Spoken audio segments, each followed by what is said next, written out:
ask you anything? Whenever there's operations like that, so that we can communicate it to people who are As far as concerned. immigration? No, operations like mass operations like CPD and the train stations or CPD in a certain area. So when we speak on as far as mass operations, usually the operations may be a team of mass transit tactical officers, which is numbered in 8 people. So, and they stay very fluid. They may ride the train, get off on a platform, they'll conduct some safety checks, then they'll move on to the next district or other platform.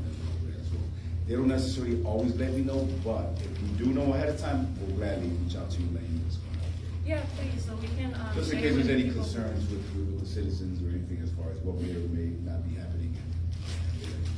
Yeah, that would be helpful. Absolutely. Thank you.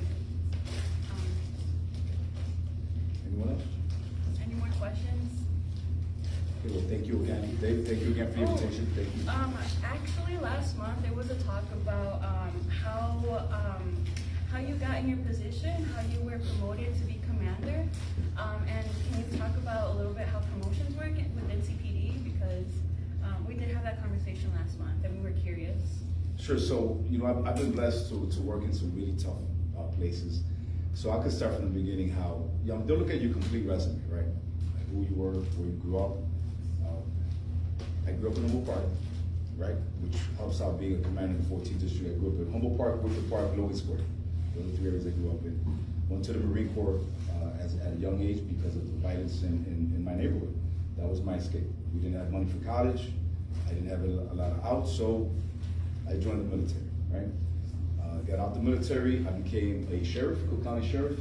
So I worked the jail, worked there for approximately 4 to 5 years. Prior to Chicago, then I got on the job. Now, as far as getting promoted in Chicago, we do take tests. You have to score well on the test. And a lot of times your promotion not only is based off your test scores, but based on your work history. So I've worked in specialized units throughout my career in Chicago. I've worked in tactical units. I've worked in gang enforcement units. I worked, prior to being a commander, I was in charge of the narcotics division. So I ran teams and we conducted covert operations regarding narcotic sales. A lot of that went into the federal side, and then we were taking down drug dealers, connections to the cartel, connections to large portions of the city that are saturated with gang violence. So we would take down sometimes, and this is kind of layman in terms of saying, we had an organization, if we had an organization of individuals that were gang related and running narcotics, we would do 2 to 3 year investigations, and then when the arrest came down, we would take down 30 to 40 people at the same time. So we took down gangs completely out of the way, and we would help those communities kind of rise and do better because of that problem. Mind you, it is one of those jobs that is kind of never ending, because sometimes you get rid of a problem, then another problem arises. That being said, after I did that work, I got interviewed to become a commander. I guess they were impressed, or they liked my history, where I was, where I come across, and I was given the green light. And through all of this, which was very important, I've always dealt with the community because of the fact that I've always had the belief that you have to work together with the community to get things better, to do better. And we both want the same thing. We want what's better for Chicago. Born and raised in Chicago. Some really tough areas. I've worked really tough areas. And as you can see, and if you ever speak with anyone of my staff, we're really progressive, we have a really positive attitude, and we're always open for communication. So that's something we have. And also, which is very important for anyone that works for me under my command, we understand the mistakes that CPD has done in the past, right? We understand those mistakes, and we're willing to work together with the community and better those mistakes. We're gonna do better. We wanna be the blueprint for the rest of the country. That's what I'm pretty sure we're gonna be. It's positive. Yeah, kind of along that line, what's happening with Michael Nowacki? I was checking recently. I mean, he had a whole history of some were sustained by DIA, most of them were dismissed. There have been 2 more complaints that I found in 2022 and 2023 since he's been in, I think, in the 14th district before you. But why is he still a sergeant? And how did he get promoted with all of those complaints? And this is not directed to you specifically, but John Foster, the head of Area 5. I looked him up. He's had 69 complaints, 3 of them sustained, 2 disciplined, and use of force reports. And he had, what was it for?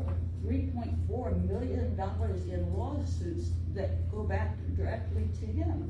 It seems like the more complaints and the more lawsuits that the government has to pay out, those are the officers that are getting promoted. Well, I'll say this, I can only speak on myself. I don't know what, I haven't I checked. can't speak on John, but I will speak on the sergeant that you mentioned. I will speak on that sergeant. He's no longer in a position that he could go ahead and let me just say, he's not in a position that he is in contact with the community on a daily basis. Right?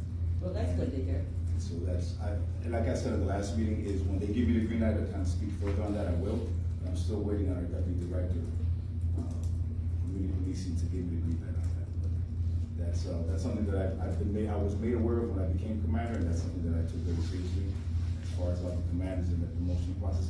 Every commander you see is going to be promoted in a different manner, right? They've all got different kind of work histories, different paths, different just interaction with the community. So it's kind of like a fluid thing. Everyone is interviewed on an individual basis. Thank you very much. I know that you need to leave. I don't know if there's one last quick question, or if we'll try to make a quick last question. Thank you, appreciate it. When I moved into this neighborhood in 1976, I thought it would be good to get to know the police, and so I dropped by 14th, and I met the then commander, and I'm kind of curious if you have any memory or familiarity with Bill Anhart. No, but I see his His picture. name mean any? I see his picture now because it's up in the 14th district, but I do. You know he died in prison. That I do not know. After the meeting, perhaps, or another time. You can even come in because you speak to me at 14. I'm always open to having visitors. So you come by, let's talk. I know where your office is. Right, absolutely. So we'll do that. So you know I'm gonna get out of here. Yeah, there's plenty to find, and do not follow in his path. Although then you won't have to worry. If anyone, like I said, if you look me up, you'll see. You know, I've always been transparent. Things haven't always been perfect, but my belief is in grew up in this area, and I want to do the best that I can for the community. Together, we want to do the best for all of us. Great. Thanks, sir. No, thank you, absolutely, please, and I'll stop. the invitation is here.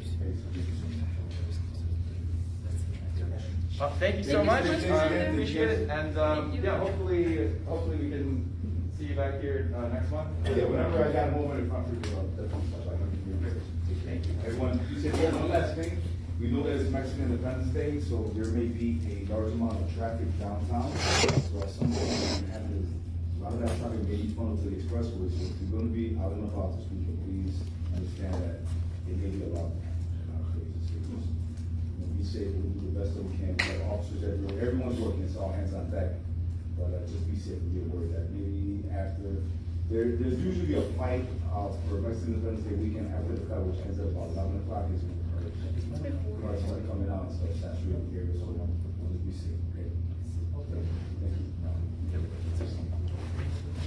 you. Okay, so yeah, great. Technically, we haven't started yet, so we start with roll call. Thank you all for being here. Our normal chair, Chris, is not able to attend today, but that's fine. We have quorum. So to start roll call, is our nominating counselor present? Ashley Vargas. Okay, great. And then Chris Lamont, not in attendance currently. David Orlikoff is also present. So 2 out of 3, we have quorum. We can begin the official meeting. And we start with, public. We have minutes, but I think we're going to delay approving minutes probably to the end, to the vote section, and a question about that. But first thing up is going to be public comment. So everybody can have 2 minutes to give their comments. You can say whatever you want, but just try to be I guess mindful that you're in public, general respect. But yeah, would anybody raise your hand if you'd like to provided public comments. And we have, up to like 20 minutes for this. And if you want to save your comments for the speakers that we have today, that's fine. Okay, yeah, Sally, there you go. You know me, I always have a comment. I went to my beat 14 and then 14-13 beat meetings on Thursday night, and every time we have a beat meeting, we go over the crime reports that are prepared by the police. And in the 14-13 district meeting, they reported on a sexual assault on August 26th on the 2100 block of Kimball. And it was not listed on the sheets that they hand out, and the officer who reported it said, I have to report this, and kind of, in a very grouchy tone, and gave us the details. And I was really kind of put off by that. And he did it just like as fast as he could say it and moved right on to the next point, so there wasn't even any room for me to ask a question or get any more information about it. I was really upset. I know I've talked to Ashley, and she has talked to the commander. I didn't want to ask him right now because I know he's busy, but we'll get him next month. But I mean, I was really glad that at least they were reporting the sexual assaults, because in the past they would not have reported anything like that. And I do think that's a result of you talking to him, so thank you. And I'll thank him later too. But they're still not reporting any of the domestic violence calls that are in those two beats. And I mean, it varies from month to month, but there's almost as many domestic violence calls that come in on a monthly basis as there are reports about theft from autos and auto thefts and shots fired and all the other things that they report on a regular basis, and they ignore them. They're never discussed. When I bring them up, they're told, no, we can't talk about this. And I just want to point out that that's the same line that our dear President Trump has taken when he was talking about cleaning up crime in DC. These aren't crimes. Thank you, sir. Sorry to go on. Thank you. Then just, really quickly, yeah, I think that we will, I will make sure to have a more formal and longer discussion, Q&A with the local district for our next meeting in October. Do you happen to have the officer's name at your beat meeting? Yeah, I'll give it to you. Do we have any other public comments? That's fine. Great, so if that's the case, we can go ahead and start our featured presentation for today, and hopefully have some good discussion and questions around that. Let me give a quick introduction. We're lucky today to have the Chicago Appleseed Center for Fair Courts, and we have their wonderful co-executive director, Naomi Johnson, as well as Austin Siegel, a lead researcher. Yeah, researcher. And I asked them if they could focus a little. They do a lot of work relating to public safety in Chicago, but I asked them to focus a little bit on the new developments around the Cook County State's attorney. The prosecutor has made some policy changes this year, two very significant ones. So I'm just going to adjust the camera so we can see the presentation, but thank you so much for being here, and we're excited to hear from you. Hi everyone. It's lovely to see so many faces our local system today. So thank you guys all for coming out and for inviting us to speak. Like David said, my name is Naomi Johnson. I'm co-executive director of Chicago Appleseed. I'm Austin Siegel, research manager at Chicago Appleseed. And today we're just going to go over a bit of what David asked us to, and talking about some trends in criminalization in our county. Please bear with us. We kind of hodgepodged a few things that we have together for this, so it's a little bit of a Frankenstein presentation, maybe not like the best transitions ever created in the world. So please do, we will have time at the end for questions, so please feel free to ask. Yes. Specifically, we're going to be talking a decent amount about the criminalization of of gun possession in Chicago, which will explain why that's of big importance right now. So first of all, I just want to set the stage of what we're talking about when we talk about gun possession offenses. So first of all, to legally own a gun in Illinois, you need to have a firearm owner's identification card called a FOID card. And to actually carry that gun in public, you need to have a concealed carry license called a CCL. And the offense of illegal gun possession is essentially either owning or carrying a gun without having a proper licensure.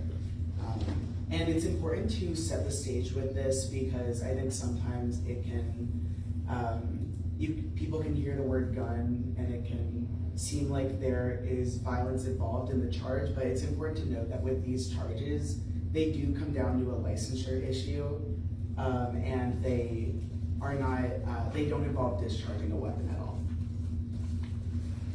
And the reason why this matters a lot in Chicago is that we have seen intense criminalization in Chicago, especially over the past decade.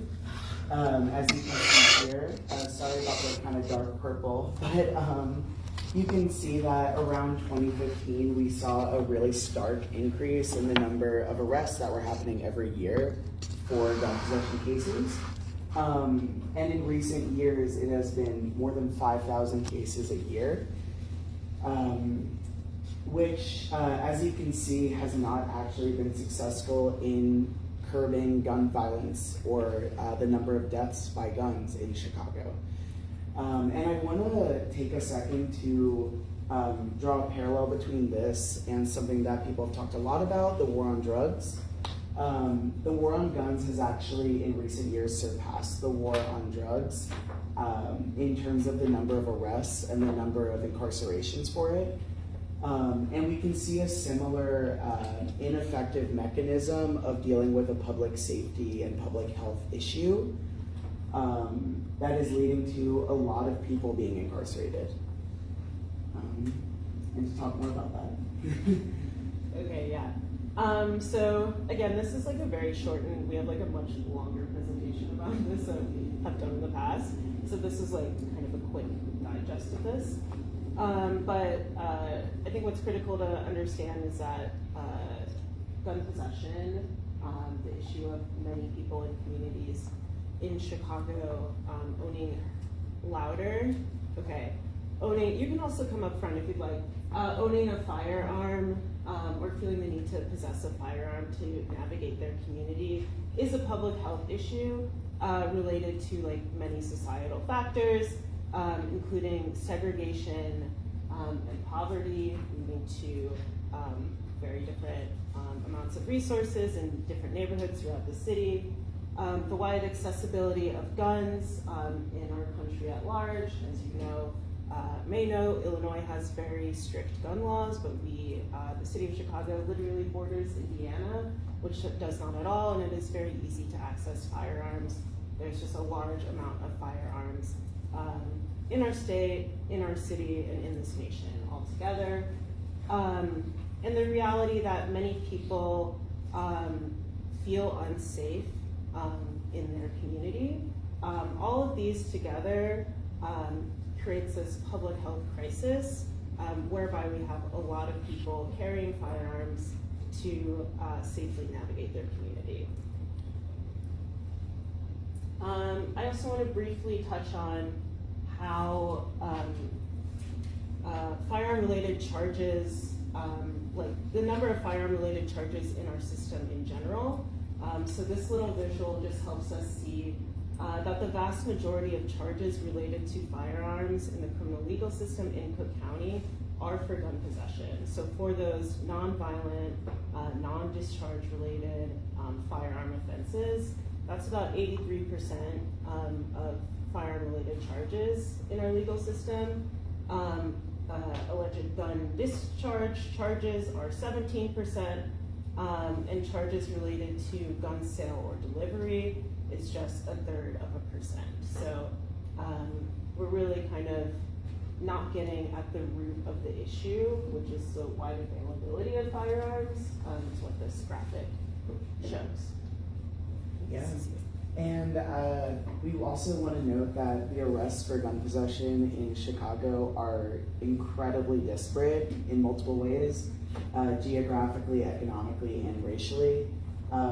You can see here a heat map essentially of where the most gun possession arrests per the population occur. So this is per 1,000 people. And as you can see, neighborhoods on the west and south sides of Chicago, which are disproportionately Black and Latino, are facing the most arrests per the number of people in the community area. So we are seeing targeted policing practices that are leading to Black and brown people being disproportionately criminalized for gun possession. And also, I just want to note economically as well. One thing to note is that it is not incredibly easy to get this licensure. I won't go all the way into it, but there are certain aspects of it that do require you to have money to be able to afford to get it.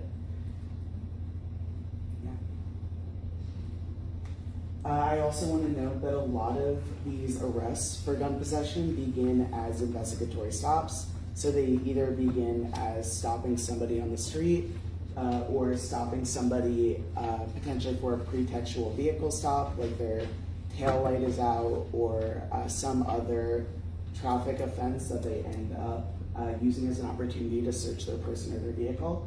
And as you can see here, these are very much not conducted evenly by race. Black men in particular compose 59% of these investigatory stops that are done by the Chicago Police Department across the entire city. Latino men also make up a good portion, 19%, and Black women make up 9%. So we can see that, not only are police targeting areas that have a lot of Black and Latino people, they are also disproportionately pulling over Black and Latino people to check their vehicles for guns.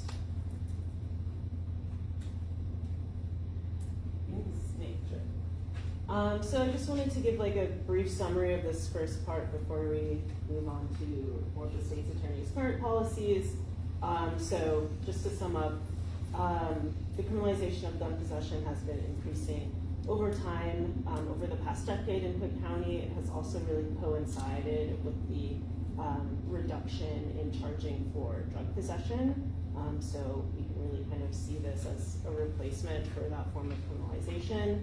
Gun possession is a public health issue, and criminalization is unable to address the societal factors that create the conditions for many people that feel the need to carry a firearm. And criminalization of gun possession disproportionately targets Black and low-income Chicagoans. And then finally, pretextual stops in general, but especially pretextual vehicle stops, are a key driver for these arrests as police are looking for firearms. Can I go all the way to the end? Is that okay? Thank you. Okay, so next, I just wanted to introduce, there's been a leadership transition in the County State's Attorney's Office. I'm sure many of you are probably familiar with this, but in 2024, voters elected Eileen O'Neill Burke as a Cook County State's Attorney after Kim Fox's 8-year term, and she took office, I believe, December 1st of 2024. And there's been some shifts in policy after this change in leadership, notably after her election. The office took down publicly available data, most notably and most sadly for us, their felony dashboard, which we and many other researchers, students, community members have used to research about the legal system. I was just about to say, it is the reason we were able to do pretty much most of the research that you saw in the first half of the slides. In the office, like I said, they removed that, so no longer accessible, really quite sad if I'm being honest. And they have since uploaded 2 new dashboards. There's like a community dashboard and a detention dashboard, both of which are focused on pretrial detention, so the amount of people being detained or released pre-trial. Whereas the felony dashboard had way more data into the length of the case. Their current data is really focusing on pretrial incarceration. And it's really not particularly useful, if I'm being honest. It's not downloadable, you can't really chop it up. I think the community dashboard might be interesting or useful for this group to look specifically at the 14th district. You are able to do that for pretrial incarceration, but there's not a lot of usability for looking across the system and for asking kind of broader questions. So, Even for us to get the data, we had to send a request to the office to get a copy of it sent to us. I can talk. And the office also announced several policy priorities. This is a big part of where we get back to gun possession, because Eileen O'Neill Burke's new administration has had a big focus on gun possession and really being tougher on them. As we said, these offenses have been highly criminalized. This did not start with Eileen O'Neill Burke. It has been especially criminalized over the past decade. But it's important to note that this administration has really exacerbated that. And one example of that was actually on her very first day in office. She announced a new policy where her office would be essentially blanket seeking detention for people awaiting trial if they had certain types of charges. And among those were gun possession charges that either had an extended or a drum magazine, an automatic switch, or were defaced or untraceable. That last part is especially important because a lot of guns are defaced in some way by use or are untraceable because a lot of people are getting them from places that are not official. So this was her policy and has already led to a lot more people languishing in jail instead of at home as they await their trials. and I just want to add to that too. I think a critical piece of the role of the prosecutor is to look at each individual case and make a determination on how things should be charged and considered. These type of blanket policies really undercut the discretion of the office's own staff, and it's really a concerning development, especially as we now have the Pretrial Fairness Act in Illinois, which is explicitly meant to give this sort of discretion and decision-making in this pretrial phase. We're currently doing court watching for these types of cases, and we've seen many 18-year-olds being incarcerated pre-trial for having a firearm that may not even have been theirs or they had much to do with. But this is the reality of when these kind of blanket policies are put in place. Yes, thank you. And yeah, it is. Oh, it's him? Yeah. Sorry. So next I wanted to kind of give some context about some of the next set of policies that the state's attorney has made changes to. I think many people in this room, based just on some of the questions I heard you ask earlier, may be familiar with Cook County's long and shameful history with wrongful convictions and police misconduct. We are known as the wrongful conviction capital of the U.S. And policing practices, and specifically police torture, are largely to blame for the massive wrongful convictions that we've had in our county. And according to WTTW, only so far in 2025, we spent $231 million as a county to resolve police misconduct cases, and there's just a $90 million proposed settlement that was proposed yesterday, announced yesterday, for the Watts police torture cases, if you're familiar with those. So we spend a lot of money for correcting things that police have done and prosecutors have done. And there are multiple steps in the legal process that are meant to, deter or curb this. So specifically unconstitutional arrest and unsubstantiated arrest from becoming felony charges for people. And of course, felony charges can result in long-term entanglement with the legal system, pretrial detention, wrongful convictions, and felony convictions can and do follow a person for their entire life, having long-lasting impacts on their ability to hold down a job, find a place to live, etc. So this is incredibly impactful stuff that we are talking about. So the new administration, the county state's attorney, has eliminated a few of these kind of checks and balances. Yes, and one of these checks is the felony review process. So first I'll explain what felony review is. So essentially what happens is following an arrest, police may arrest somebody for something that may eventually become a felony. And they will essentially explain, they will provide the police report, they will explain the evidence for why the state's attorney should charge the person. And then it is actually up to the state's attorney's office in most felony cases to actually decide whether to file those charges. So for most felony cases, except for drug possession cases, the police cannot directly file felony charges. And a big purpose of this is to prevent a lot of that misconduct from becoming actual felony charges that can impact people for the rest of their lives. So this process is important because, first of all, the police are most often not legal experts. And the state's attorney's office has prosecutors who are experts on whether a charge should be filed against a person, meaning, I guess, whether there is substantial evidence of a charge. So this does act as a safeguard against potentially like unsubstantiated arrests, where maybe the reason that a cop arrested somebody does not actually warrant them being arrested, or was not constitutional. Or it also would prevent cases that have very little evidence and won't actually result in a trial. It would end up being dismissed anyway. But as Naomi said, there are a lot of consequences to getting a felony charge, even if a case does get dismissed.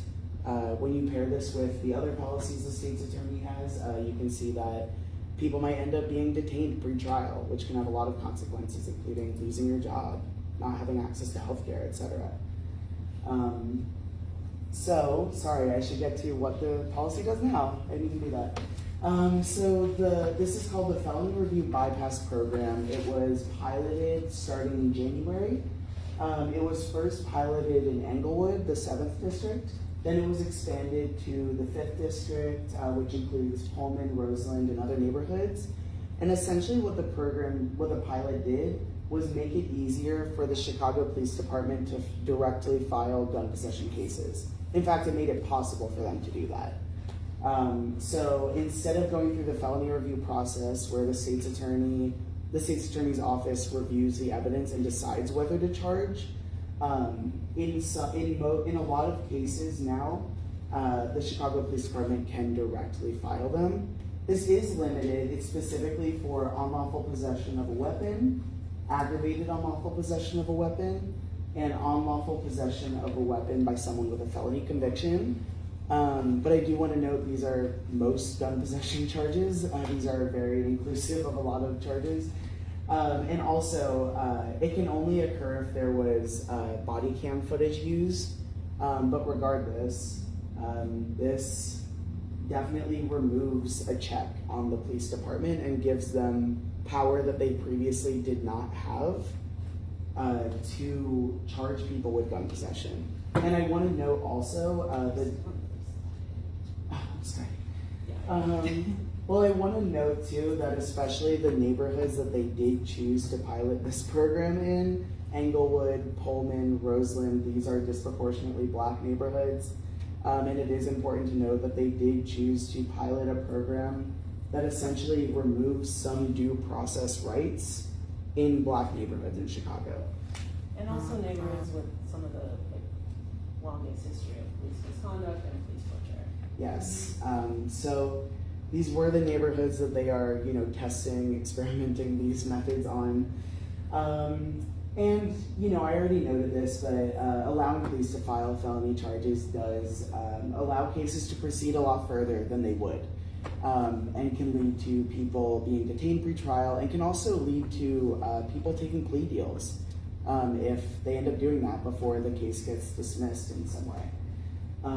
This pilot program also lacks transparency. It really has pretty much no community input. I've been to multiple community events where people are very upset about it for good reason. And it is lacking accountability. It is very difficult to get information on it. And I want to note Chicago Appleseed sent an open letter to the state's attorney's office that highlighted all of these concerns that we just talked about. It was signed by 38 organizations and 98 community members, including 8 of the Chicago Police Department counselors. So that is currently where it is. It is still in those 2 police districts, and we are hoping it will not expand to the rest of the city because that would only increase the criminalization of gun possession. I think they've stated that they plan to expand it. Yeah. So, not sure where it's going next. Yeah. The next policy I want to talk about is do not call and disclosure lists. So just to define those real quick, do not call lists are lists of officers that are not allowed to be called to testify or to sign on the search warrants because of documented past serious misconduct. So those officers are not able to testify or sign on to search warrants.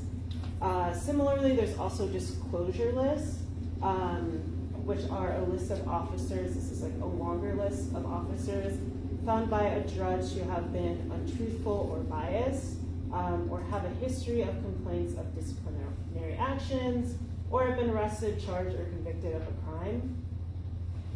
Being on a disclosure list does not mean that an officer cannot testify, but it does mean that the prosecutors must notify the defense of this police officer's background. So that's called like exculpatory evidence because it's evidence that could support the defense's arguments in trial.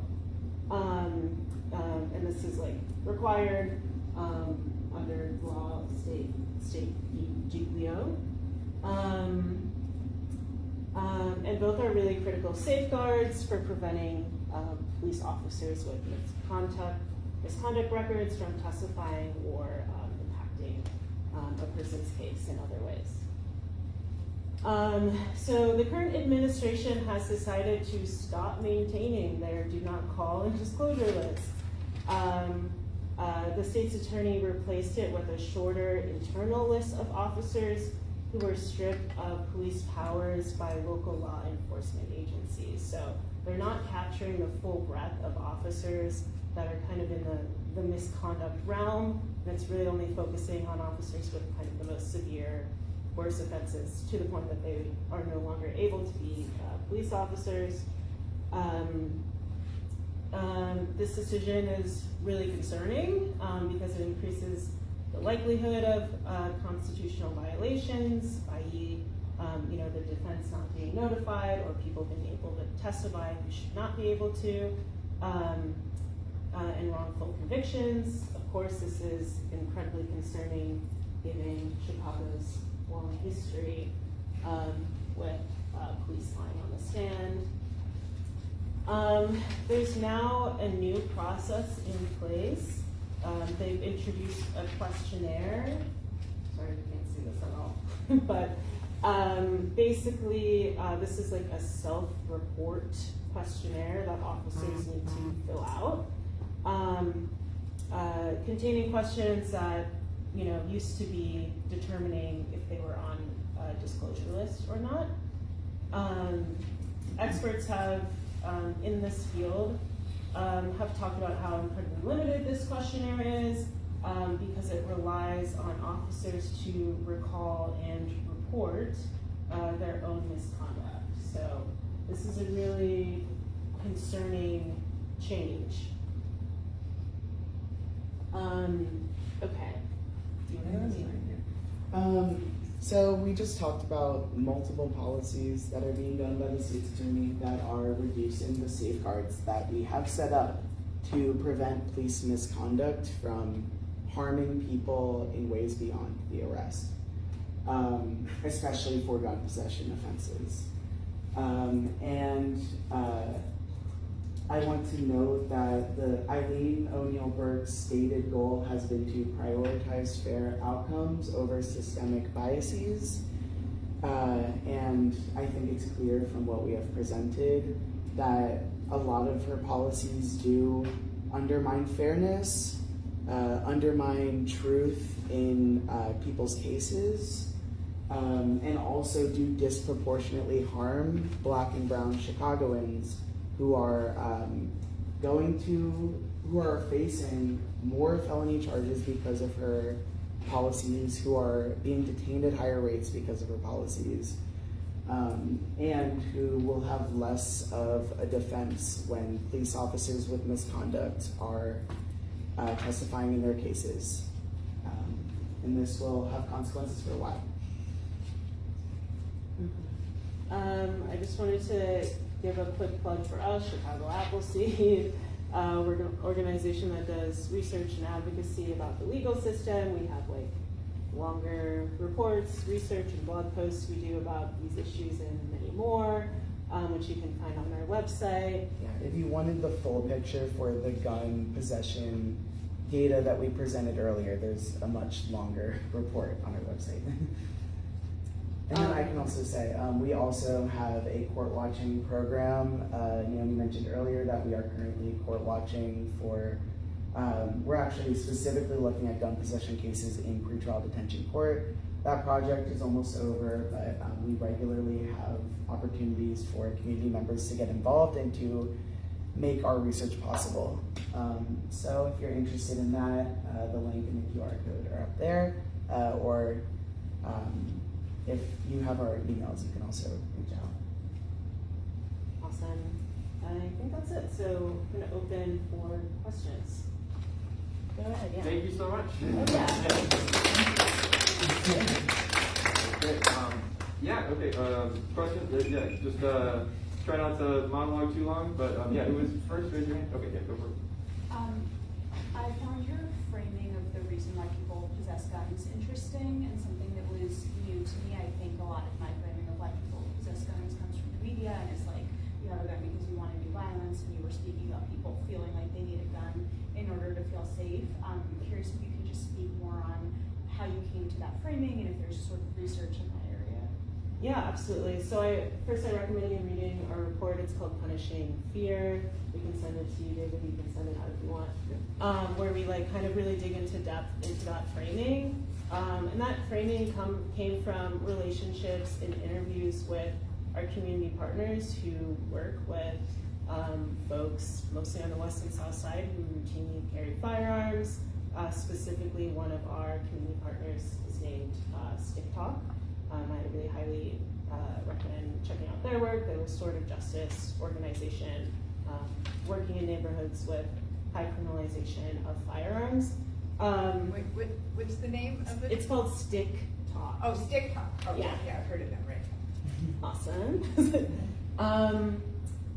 But I mean, I think it also, I guess like really it was rooted in our interview process and in speaking with community and impacted people, and also like looking at other research. I know Urban Institute has a really great report. It's probably like 10 years old or older by now. I think it's called, I don't remember, but something like We Carry Because We Feel Unsafe or something like that. That really also gets at those same issues about what is that root for gun possession. But I want to, challenge you all to look at other sources other than the media to think about this issue of gun possession. Many people are carrying firearms not because they would like to shoot anyone at all, but just because they feel the need to have one to navigate their neighborhood. Like literally go to the grocery store, take their kid to school, whatever. And I just want to note that, like, regardless of, you know, people's like personal opinions about guns and about their impact on public safety, I just want to note that like something that's important to remember is that like criminalization of people who do legitimately feel unsafe doesn't make them feel safer. It doesn't make anyone feel safer because the conditions that led them to feel like they needed to carry a gun in the first place are still going to be there.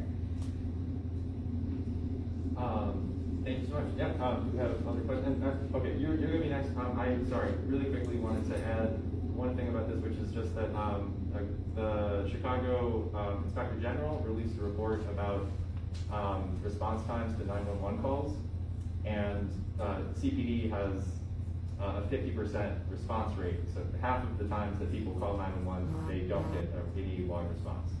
So I think that there are definitely a lot of underlying issues that actually make communities safe in terms of having needs met and moving away from violence. But also, it's a very real reality that people who are, if they're told, hey, don't have a gun, just call the police, that's not a solution that has been working for people. I'm sorry, yes. I'd just like to make a comment on something you were talking about people carrying guns to make themselves feel safer. I'm not a Christian, but I respect any truth that might come out of the religion. And as we all know, Jesus said, if you live by the sword, you're going to die by the sword. And I think metaphorically, you could substitute gun for that. So I'm just wondering about that dynamic. My question is this, however, is you talked about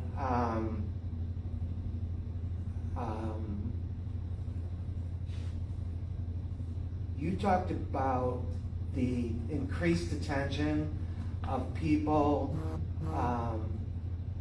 who possessed guns that had extended drums, you called it, or magazines, and there was another category you said which aggravated the possession of the guns. And as I understand it, those are mandatory pretrial incarcerations, and you're suggesting that is, or your comments suggested that's not a good thing. What's the rationale there? Yeah, I could respond to each of those. For the first part, to be clear, like our research doesn't focus on like whether people should decide to carry guns or not. Like we are focused on the criminal and civil legal system, and we are focused on, given the fact that people do have access to guns and do feel unsafe and do carry them, what should Cook County's response to that be? So yeah, the first part isn't really in our focus. And then in terms of the second part, so there's sort of two parts to this.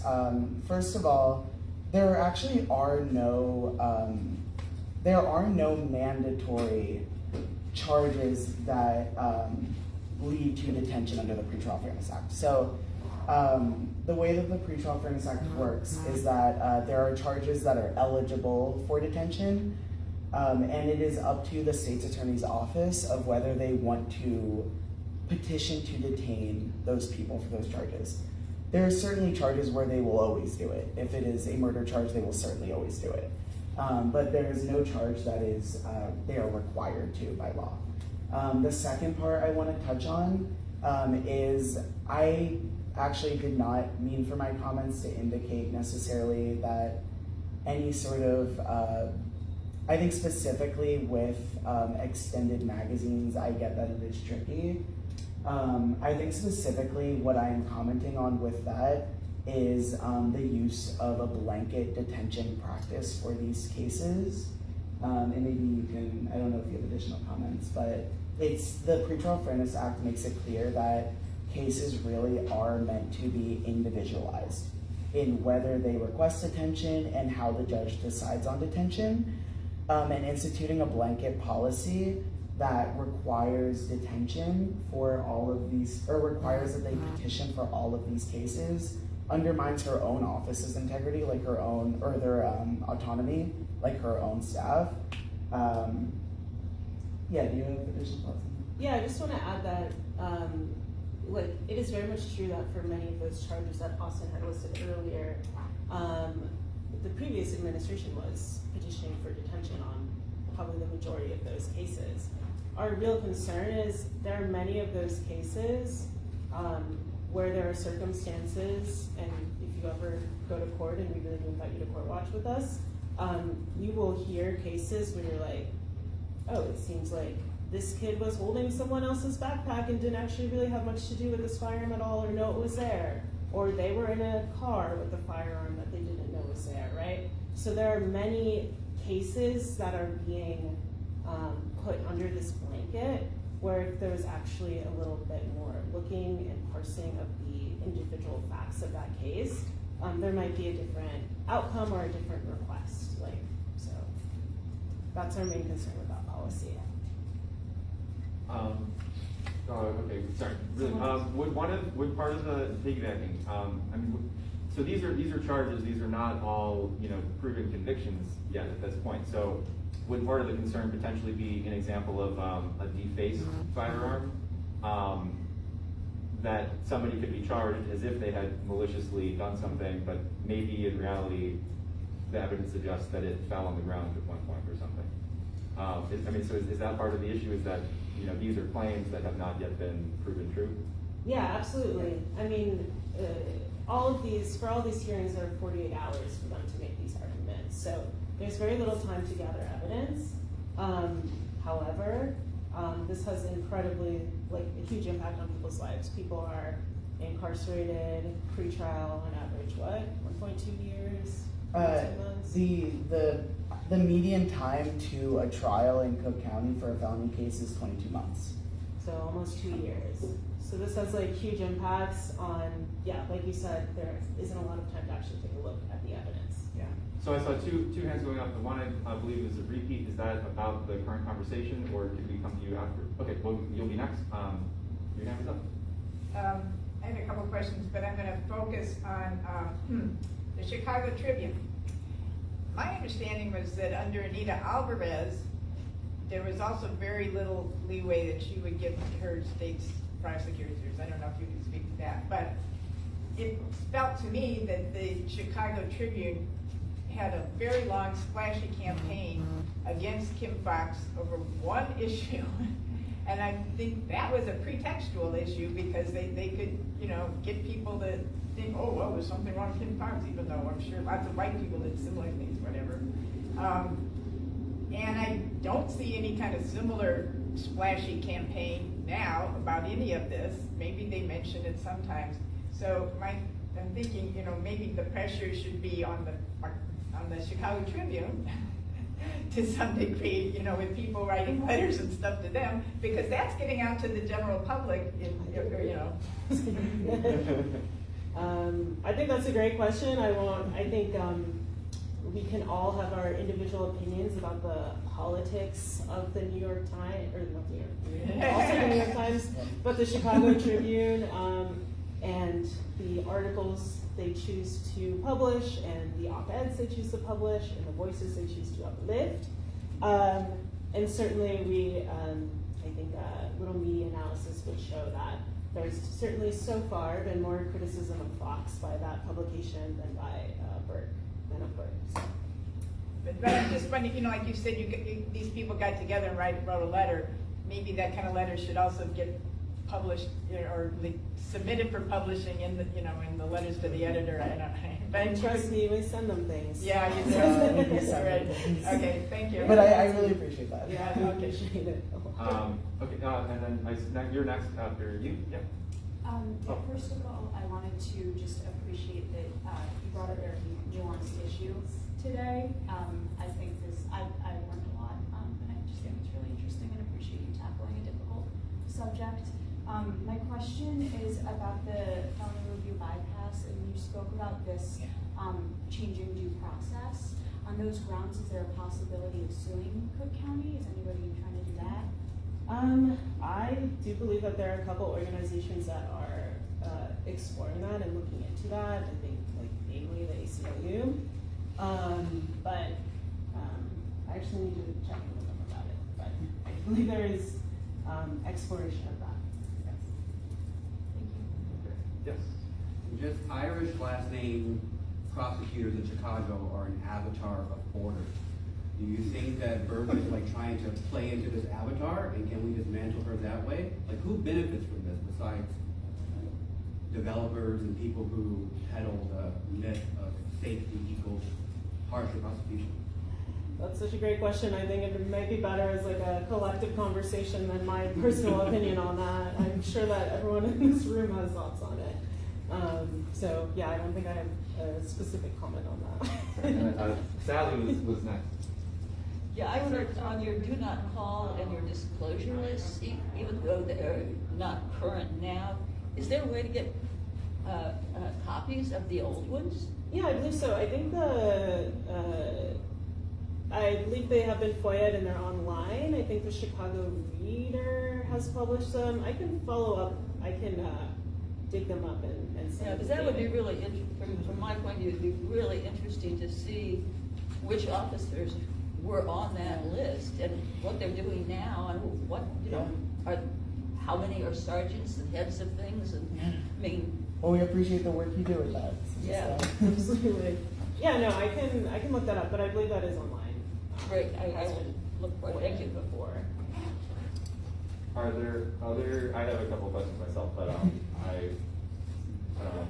okay, maybe on that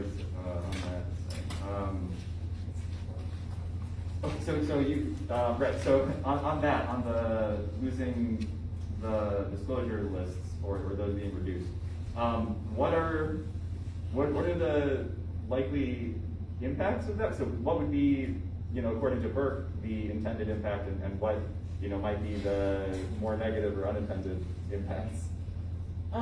So what I saw and what their director of policy has stated was that the reason they did this because there was no clear process or stated reason why someone was put on or taken off the list, which is not true. There were clear policies in place about how those lists were made and how someone could contest if they were put on the list. There was a process for that. So that is what I have seen and heard the state's attorney say. So there's that. What I'm concerned about is like certainly the impacts that this could have of an officer that is known to have lied on the stand in the past, known to have created false police reports, is able to give testimony in court. And we know, or at least I know, how much police testimony is weighed. It weighs so heavily in a courtroom and has such a big impact on what a jury or a judge may decide to do. So it's really critical that people who are known to have lied in a space where you need to tell the whole truth should not be able to do that.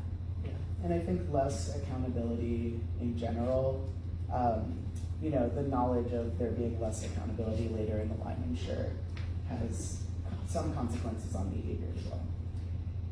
Sorry. So, you know, thank you. And so, you know, it seems to me that, right, so not having a disclosure list potentially could allow for testimony that would have likely been blocked otherwise. And that testimony may result in convictions that otherwise would not have been convictions. Right. So there might be some people who might see increasing convictions as a positive. However, under the context how these convictions are secured with testimony that otherwise would not have been admissible or useful, what happens later? So if we have these convictions that would not have been convictions last year, what's going to happen next year or in 2 years? Are they going to stay in jail forever, or what's going to happen? Some people may stay in jail forever. Some people may find a way to, or the remainder of their term in jail. Some people may be able to find a way to fight their case, especially if they find evidence that an officer has lied in the past. That is like grounds for a case to be reopened under this law, this Giglio issue.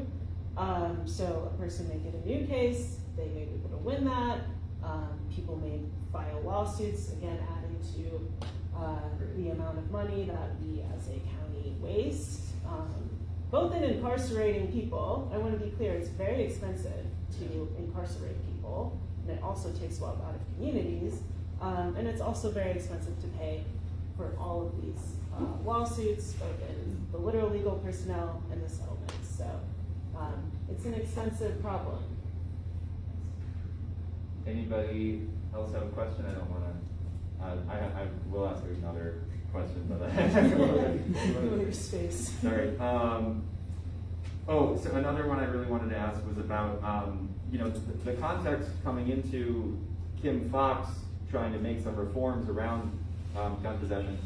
What was and we're now, it seems like Burke is trying to, to reverse and go back to that in some ways. What was the situation like in terms of how many gun possession cases that were going to courts were resulting in convictions that are not, overturned or turning into lawsuits? My understanding is that it was actually a very low, or that a high number of cases were being thrown out, and that was the reason for Kim Foxx to seek reforms. Yes.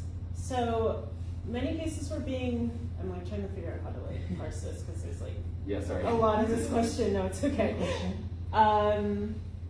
Well, can I start by Yeah, saying, sorry. what I want to start by saying is that a lot of the increase in the number of gun possession cases being filed did happen under Kim Foxx.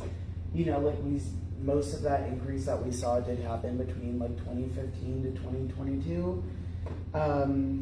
And I want to note that out of recent years, I don't know the exact number, I believe it is around 60% of those were resulting in guilty pleas, I believe.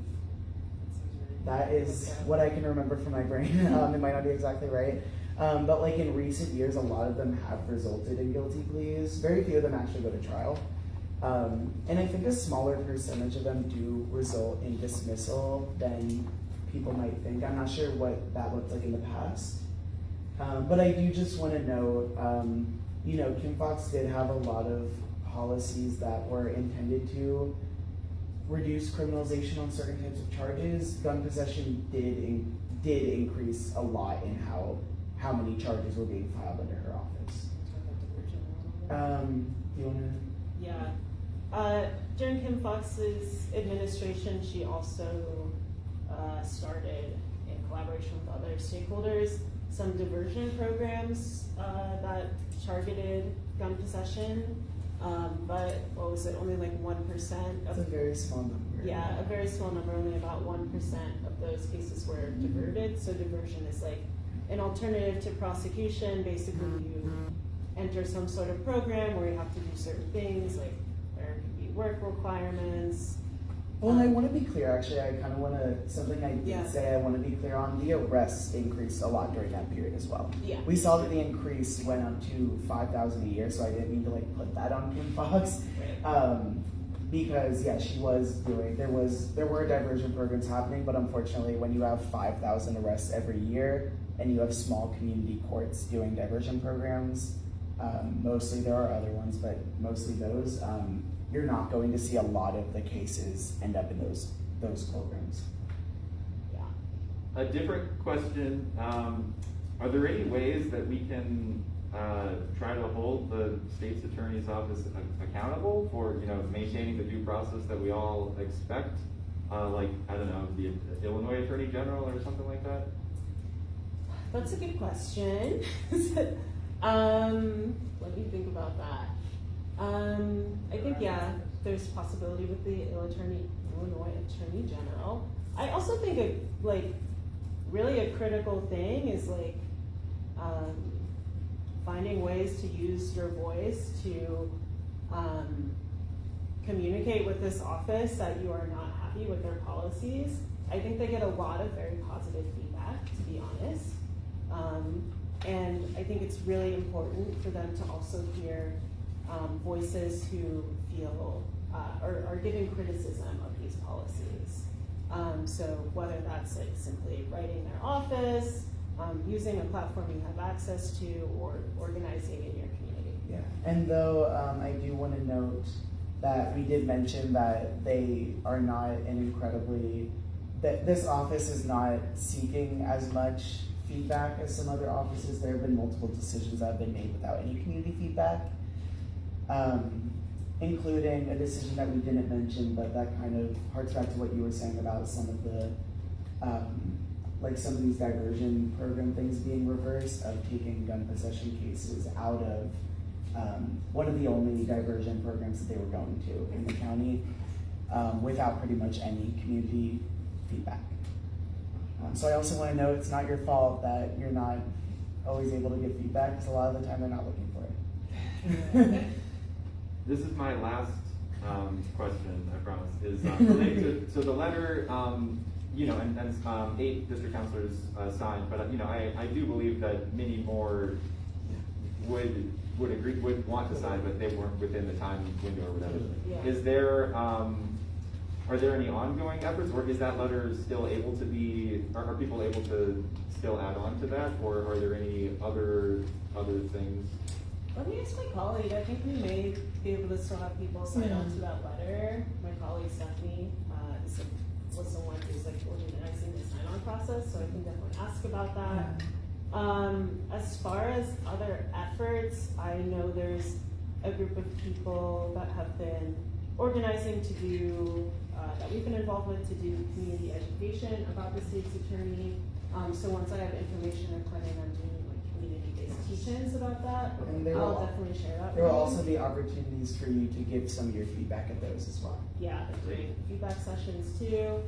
So I'll share all of that with you. I think that's a great group to get involved in. Yeah, I also heard your point about the Chicago Tribune. I do think writing letters to the editor to our local newspaper is really critical for them also to be hearing other voices and seeing other things from It's residents true, of the county. and especially for them to know that the public is seeing other opinions as well. I'll say that, because, you know, as you said, the news is being fairly positive. So I think it would be great to get more voices that are voicing critiques. Thank you so much. Thank you again for coming and answering questions. Really appreciate it.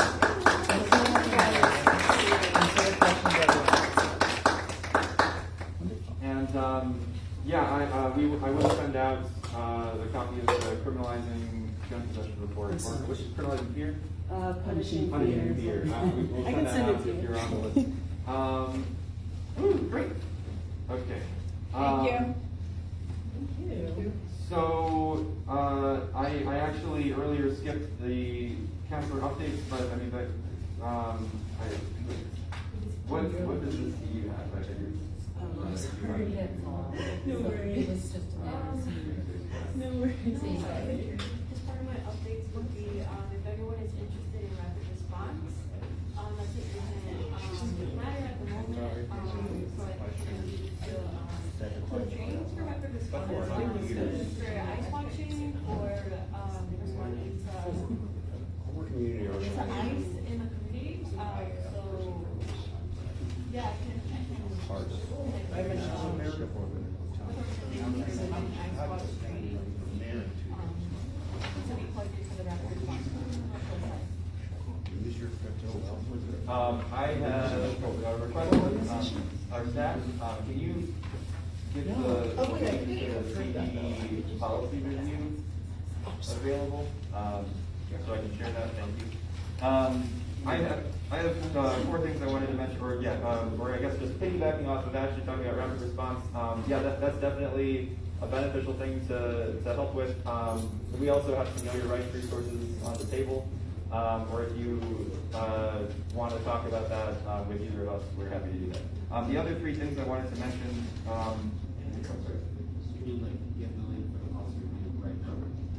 Have it, so that we can.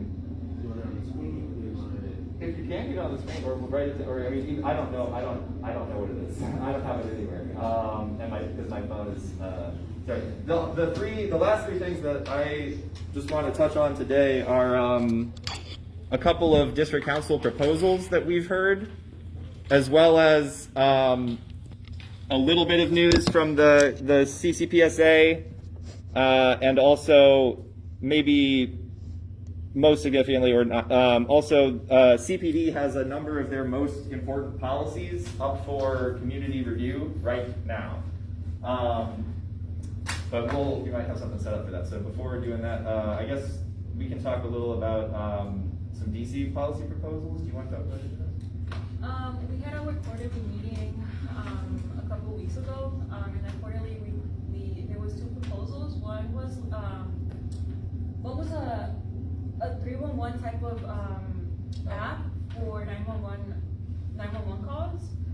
So you get a log number for a 911 call you make, and that log number, they respond to you whether it was answered or not, correct? Yeah. And then there's another one that's taking, there's another proposal that was interesting from our colleague Keo.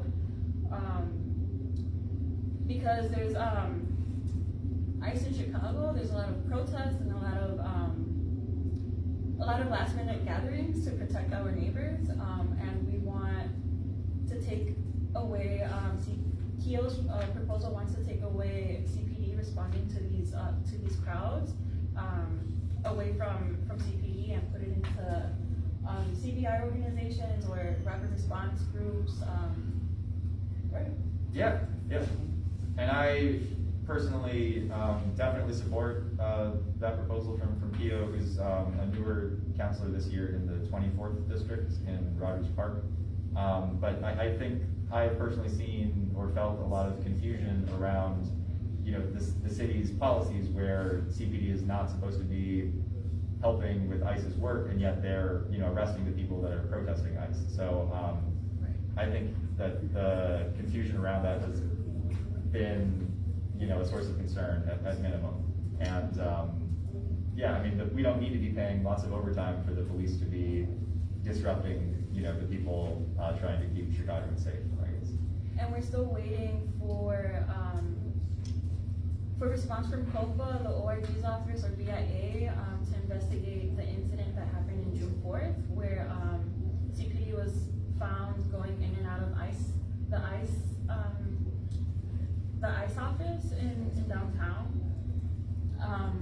We're still waiting for response on who's investigating that collaboration between ICE and CPD. Just an update on that. Also, you remind me, I was informed by the executive director of the commission, not one of the commissioners, but the staff. He told me that there are members of city council that are exploring the possibility of an ordinance that would grant COPA the jurisdiction to investigate cases where CPD officers are violating the Welcoming Cities ordinance. CPD has its own rule saying that they need to follow the Welcoming City ordinance. But if you file a complaint against an officer, that complaint will go to the Bureau of Internal Affairs. So I don't have a lot of details, but I'm told that there are some members of city council that are looking into changing the ordinance to allow COPA to make those investigations. Cool. Do you have the link, or sorry, you're working on that? We can do one other. Well, really quick on the CCPSA, just an update that, two things. Really quick. Yeah. Part of our quarterly, we met with other district counselors from all over the city to discuss patterns in policing and also patterns in public safety. And one of the patterns we did talk about was the millions of dollars spent on CPD lawsuits. So we discussed different ways to hold them accountable, whether that's liability insurance or whether that's taking money out of their pensions to make them think twice before misbehaving and mistreating the public. Okay, shifting gears ever so slightly, a little just news about the Community Commission for Public Safety and Accountability, which is the 7-member body that is nominated by the 22 district councils and appointed by the mayor and confirmed by city council. They have direct powers over CPD and other agencies. So the president, Anthony Driver, stepped down from being president of the commission, and the vice president, Ramel Terry, is the current interim president. I believe they will need to do a vote on their new leadership structure.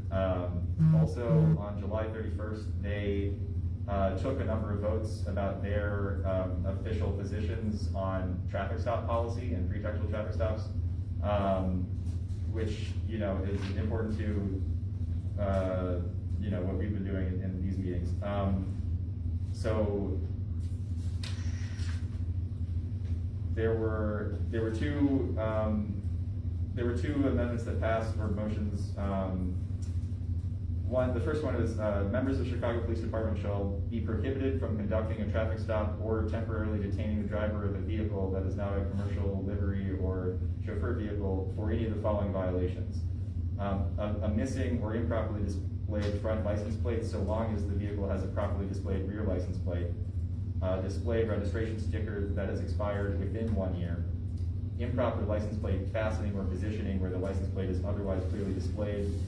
Improper rear license plate illumination. So these are seen as the lowest level of equipment like violated that have no safety concern. So the commission voted 5-2 in favor of making that recommendation. This is not a law. This is them saying this is our position. And for this to be CPD's policy, currently it's also going to be part of the consent decree. So this is them establishing their position as your representative. The next motion that passed was also there. It was very similar. It just added an exception that CPD can conduct any of the aforementioned 6 stops if an officer is acting on reasonable articulable suspicion of probable cause of serious criminal activity. So just saying that if they're doing it for some other reason, then the fact that there's a license plate doesn't prevent them from investigating what they're already investigating. And then there were some that didn't. Sorry. Whatever, I'll skip it. So Gina Piemonte, one of the newer commissioners, she made a vote calling for the commission to prohibit CPD from conducting pretextual traffic stops. Gina Piemonte made a vote saying that the commission should say that we want to end pretextual traffic stops. That motion failed 3-4, so it was Aaron Gottlieb and Gina Piemonte and Javier Minor were the 3 that voted in favor of ending pretextual traffic stops, which is the recommendation that this district and all the district councilors officially made to them. The 4 that voted against were Anthony Driver, Ramel Terry, Sandra Wortham, and Angelo Mavreu. Yes, okay. So that was my commission update. Thanks for that. Also, we're really quickly jumping back into Know Your Rights stuff. One of the handouts we have is one sheet that has a bunch of different numbers with First Defense Legal Aid and Cook County Public Defender and the ICER hotline for ICE and immigrants. So you can grab that if you'd like. And then last main chunk of business is talking about a bunch of CPD policies up for review right now. Thank you, perfect, this is great. So there are some important ones. There's 4, also if you can scroll down a little. Yeah, so de-escalation, response resistance, and use of force. This is a large policy, and so as you can see, these are available for you to provide public feedback until around September 22nd to 26th for these 4 policies. Where do we find those at? ChicagoPolice.org/ what was it, policy review or something? There's an easy way to do it. Look up CPD policy review, and it's the very first link that comes up. ChicagoPolice.org/policy review. Yeah. Policy review, CPD, policy review. Google CPD policy review, first one. I believe that link was in my last newsletter, and I'll try to include it in the next follow-up as well.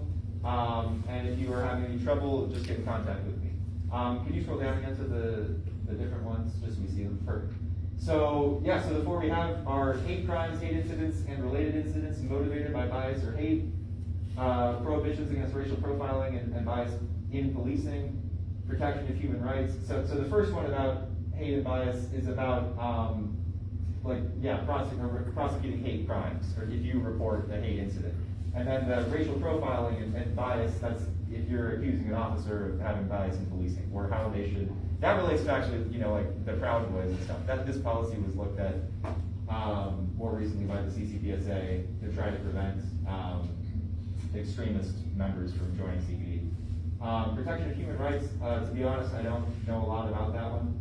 And but use of force is kind of the biggest policy that governs how the police are supposed to interact with people and use a taser or put their hands on you or handcuff you or give you different orders that limit your freedom. They're supposed to respond in a minimum escalatory manner, and use, the minimum force necessary to have control over the situation. So there's a lot here, and we don't have time today to go through all of it. But we won't. Your comments are due before our next meeting. So if you would like to spend some time looking into this, they are soliciting your feedback. You can give feedback directly to CPD. You can also give it to the district councilors or the commission. But I definitely recommend giving your comments here if you would like to do so. Any questions about any of this? Yeah, can I be clear on finding that, those documents? CPD policy review, Yes, sir. Google search, Yes, sir.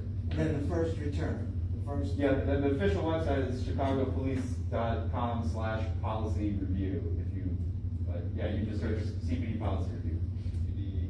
But I can do that as a Google search. Yes, any search. The very first one. Okay, thank you.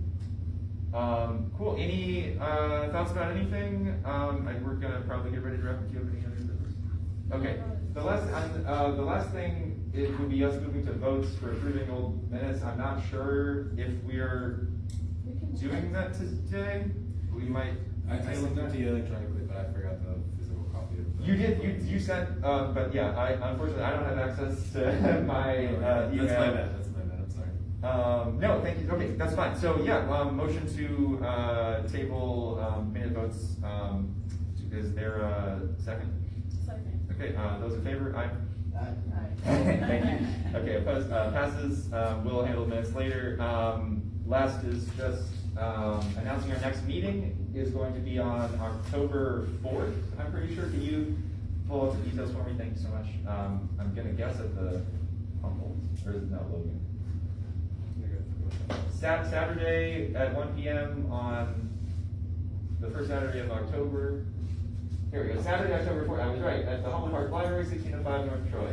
And with that, we can announce our adjournment. Thank you all so much for being here, appreciate it greatly. Thank you. Thank you. Oh, and we took a couple pictures earlier. Oh shoot, well, some people left, so I guess we can't do that anymore, because we didn't ask them. We can just block out faces. Yeah, we could do that. Is anybody who's here now, would you like or not like to post a picture from our official Facebook page? Is anybody opposed to having their picture shared?